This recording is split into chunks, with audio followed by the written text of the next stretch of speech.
January 28th, 1986. One miscalculation, one overlooked detail, cost the life of 7 heroic astronauts. Space, a place man has feared since its first discovery. One scratch can cause a whole craft to be sucked into the vacuum of dark space. But what happens when the accident happens before you leave our atmosphere? The Challenger explosion occurred when the temperatures during launch were 20 degrees below what they needed to be for the O-rings, a rubber ring that holds the engines and thrusters together. The rings froze and cracked during the launch, causing the entire vessel to explode mid-flight. These off measurements were passed off by the scientists in the control room, and they later paid the price for their mistake.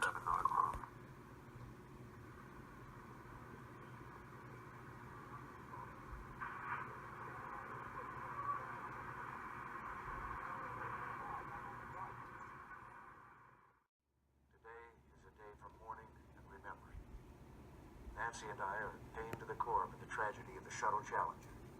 We know we share this pain with all of the people. Once the news was spread, President Reagan addressed the whole country on the terrible events that happened on that day. He briefly described the entire incident, as well as descriptions of all the astronauts who were aboard the shuttle.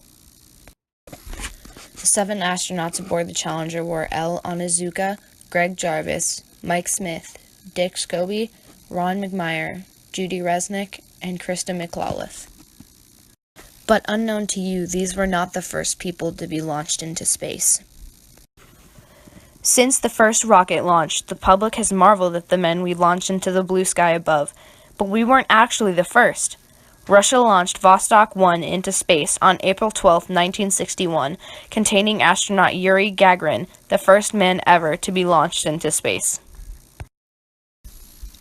Since the Soviets beat us into what we called the space race, the United States decided to be the first country to fly a man to the moon. American astronaut Neil Armstrong was the first man ever to step foot on the surface of the moon.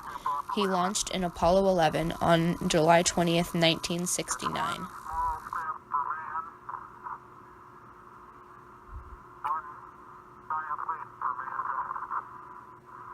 Columbia, this is Houston, AOS, over. Columbia, Gate, over. Roger, the EVA is progressing beautifully. They're setting up the flag now. I guess you're about the only... Unfortunately, not all missions go as well as Apollo 11, such as the Challenger, the Columbia, and even Apollo 13. Luckily for the Aquarius crew, they all made it back alive, but barely. We will forever remember those who lost their lives for us, not in war, but from above us. We'll remember them and honor them in many different ways. We'll honor the ones who reached for the stars.